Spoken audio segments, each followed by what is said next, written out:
Subang karena bosen. Saya udah capek-capek dari awal dulu membongkar-bongkar kasus Subang berdasarkan prediksi kartu tarot, juga berdasarkan analisa yang sudah terjadi di lapangan. Tapi sampai 3 tahun ini kasus Subang masih saja banyak drama. Yang membuat saya kecewa ini kenapa OOJ baru gercep sekarang. Bahkan TKP dikasih garis kuning lagi. Padahal dulunya polis lain sudah dibuka. Karena ada OOJ yang harus diselidiki di sini, yang harus dibongkar. Lah anehnya, kenapa OOJ ini dibongkar belakangan? Setelah vonis Danu sama Pak Yosep. Padahal ada DNA asing yang belum diketahui. Kasus ini begitu masuk angin banget kalau orang-orang yang tidak memiliki pengaruh besar tidak akan bisa menyetir kasus ini.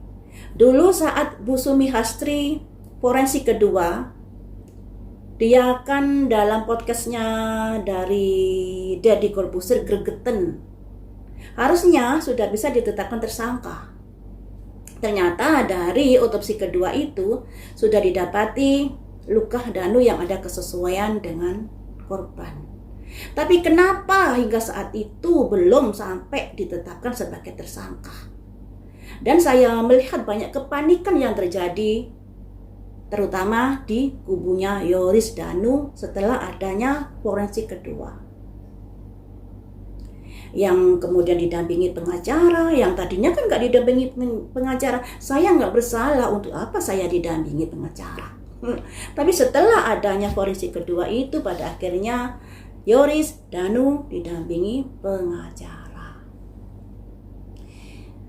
Nah, ini juga membuat kita menjadi tanda tanya, terutama saya. Saya gregetan banget loh dalam kasus Subang ini. Bukannya saya membela Ibu Mumin, Pak Yosep dan lain sebagainya. Karena buktinya kurang kuat, makanya saya masih belum mempercayai mereka sebagai pelakunya. Tunjukkanlah bukti-bukti yang kuat yang bisa meyakinkan bahwa mereka sebagai pelakunya. Harusnya kan seperti itu. Bagaimana saya meyakini mereka sebagai pelakunya kalau DNA asing masih belum diketahui? Kalau CCTV Engger masih belum diketahui juga hadisnya di mana? Yang mengganti hadis ada Ibda Irlansah. Tapi kok begitu tumpul kasus ini? Kenapa Ibda Irlansah tidak dikoyak-koyak atau tidak dikasih pertanyaan yang tajam di kala sidang? Siapa yang menyuruhmu? Pastinya kan ada yang disuruh, yang menyuruh. Ataukah ada keinginan sendiri? Tapi dari keterangan pengakuan Ibda Irlansah, dia disuruh oleh pusat. Pusat ini siapa? Pusat itu punya nama. Lah kenapa? Dari orang-orang yang berkecimpung di dalam kasus ini yang ada di persidangan seakan-akan begitu saja mengabaikan atau tidak memberikan pertanyaan-pertanyaan yang tajam kepada Ibda Irlansah. Saya jadi kecewa banget loh ya, kecewa banget. Kemudian kasus ini dari awal sudah dikondisikan untuk didoktrin. Ini sebagai pelaku, ini sebagai pelaku, harus ini pelakunya dan lain sebagainya. Kalau orang nggak jeli, orang akan bisa terprovokasi dengan Pak Yosep punya istri 2. Apakah setiap orang punya istri 2 itu akan melakukan sebuah kejahatan? Belum tentu. Yang namanya kasus pembunuhan harus diiringi dengan bukti-bukti saintifik yang kuat. Ya katakanlah di bajunya Pak Yosep ada titik noda darah. Kenapa di satu tempat itu ada 2 DNA? DNA-nya Amel dengan Ibu Tuti. Apakah bisa sama persis di satu titik ketika ada cipratan darah? Pastinya darah itu sudah bercampur di 2 DNA dan terpercik di bajunya Pak Yosep. Logika saya seperti itu. Makanya saya kurang yakin kalau Pak Yosep, Ibu Mimin Ariki Abi sebagai pelakunya. Bukan kok saya bela, tapi karena bukti-bukti yang kurang kuat untuk menjerat mereka. Andai kata ada bukti yang kuat, ya silakan saja ditangkap, silakan saja dibuih. Tapi kalau dipaksakan seperti ini, ya keadilan masuk angin. Ya, keadilan masuk angin. Kemudian teman-teman, dari tayangan saya dulu kan saya sudah berusaha memberikan kayak video-video, unggahan-unggahan di saat-saat kejadian. Kan saya sudah menyoroti Ibda Taryono ya kalau itu ya. Entahlah jabatannya apa. Yang penting Taryono ini sudah saya sorot di video-video saya. Termasuk saat dia akan digigit anjing ya, akan diserang anjing. Kenapa Taryono akan diserang anjing? Padahal Yosef, Ibu Mimin, Abi, Ariki yang didekatkan anjingnya nggak mau. Kenapa malah Taryono? Apakah Taryono ini juga ikut membersihkan di TKP pagi itu? Sehingga tubuhnya berbau darah. Bisa saja kan di sini terjadi. Tapi kemudian katanya Taryono dimutasi ke luar pulau. Untuk apa dimutasi? Kalau memang dia bersalah, harusnya dia bertanggung jawab. Jangan dilindungi. Kalau dimutasi ini sama saja kan ada pihak instansi yang melindungi agar masalah ini nggak kebongkar. Ya kan? Kalau kalian pikirannya gimana? Kalau dia bersalah ya harusnya dibuka untuk melindungi nama baik instansi kepolisian. Tapi kalau dilindungi berarti kan ada apa-apa. Taryono ini atas-atasnya siapa? Atau katanya Taryono diberi sesuatu, uang. Nah, kemudian katakanlah Taryono sebagai pokok dari OOJ, kemudian dia memerintahkan bawah-bawahannya. Apakah begitu? Tidak yakin saya. Kalau Taryono saja sebagai pokoknya OOJ, kekuatannya apa? Jabatannya dia apa? Dia nggak akan bisa menggendel kasus ini sampai 3 tahun. Pastinya di atas Taryono itu ada pejabat-pejabat besar yang ikut nimbrung di kasus ini. Entah apa kepentingannya. Itulah yang membuat saya menjadi males untuk bisa membahas kasus ini karena jalan di tempat. Banyak sekali kejanggalan-kejanggalan yang di depan mata tapi diabaikan begitu saja. Nah, sekarang ingin saya prediksi. Dengan ditetapkan Taryono sebagai tersangka, apakah hal ini akan membuat titik terang kasus ini ataukah masih titik buntu? Ya. Karena ini yang ngotot ini adalah netizen untuk membongkar kasus ini ya. Kalau dilihat dari yang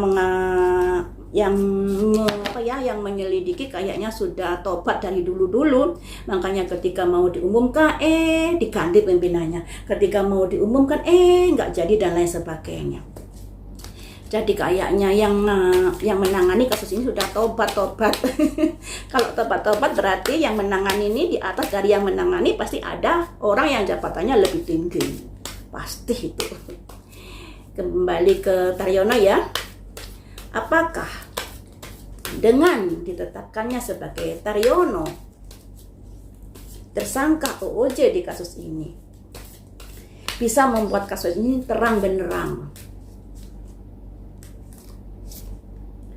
Rain, ada hujan.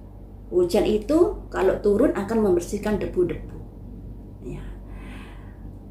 Yang artinya ada pemurnian atau ada kayak pembetulan di dalam kasus ini.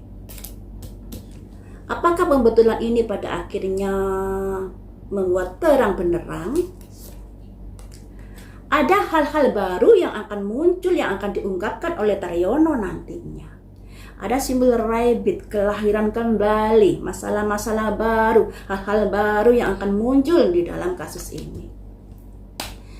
Kemudian strength, orang kuat. Nah, ada orang kuat. Tapi orang kuatnya ini apakah Taryono berani ngomong nantinya? Yaitu tergantung Taryono. Ya, kalau dia sudah ditetapkan tersangka ya jangan mau sendirian. Catat namanya itu orang-orang besar itu yang sudah menyuruhmu untuk melakukan ini itu. Ini loh, ada simbol strength, kekuatan.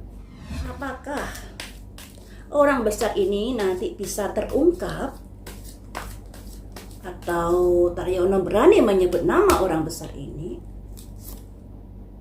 rilis, berani menyebutkan. Berani menyebutkan secara umum atau secara rahasia. Ini kan perlu ditanyakan.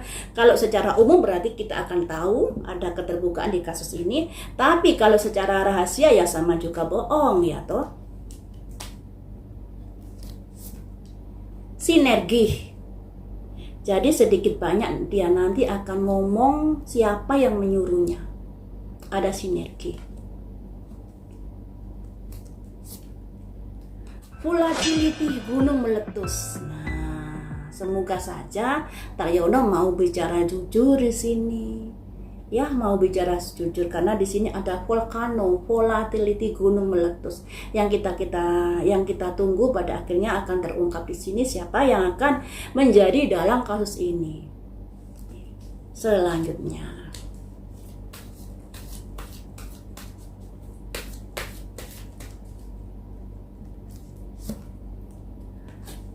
Ada simbol love, kerjasama, atau bisa juga perdamaian. Nah, ini yang perlu yang perlu dikawal ini. Yang perlu dikawal ini kenapa? Ada perdamaian soalnya. Ada perdamaian.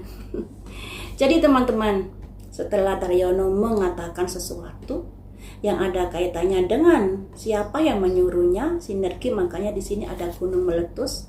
Tapi di sini ada simbol love, ada simbol perdamaian. Nah, perdamaian ini apakah akan membuat kasus ini terbuka atau tertutup ya? Ada perlompatan. Nah, perlompatan yang seperti apa? Rahasia. Oh, ini loh yang saya khawatirkan ini loh. Karena dari pejabat-pejabat yang dulu kan nggak berani mengungkapkan siapa pelaku di kasus ini.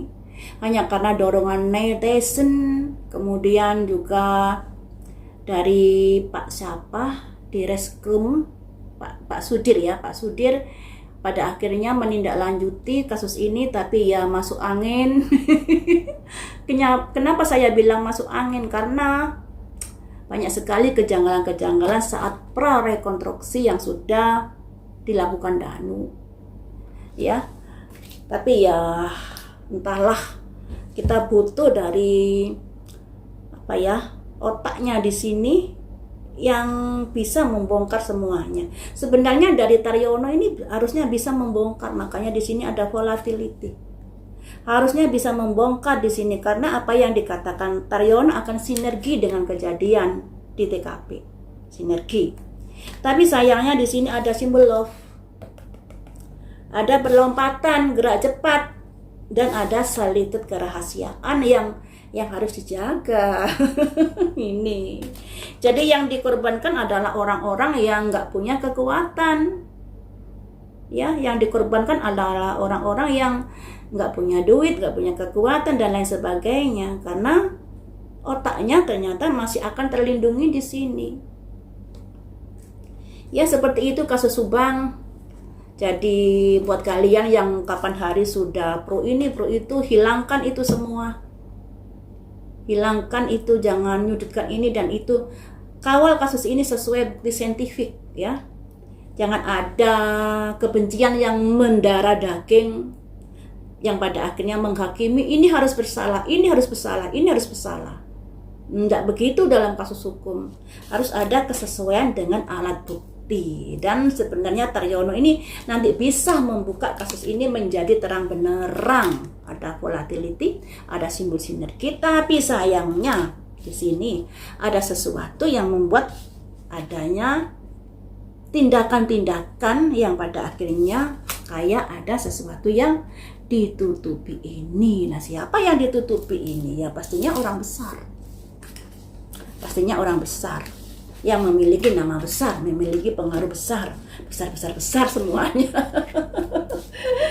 Seperti itu ya teman-teman. Jadi kita berharap pada Taryono boleh tetap dikawal. Semoga Taryono mau mengaku jujur. Andai kata dia sudah jujur, ternyata kejujurannya juga akan tertutupi dengan hal-hal untuk menyembunyikan nama dari seseorang pejabat besar.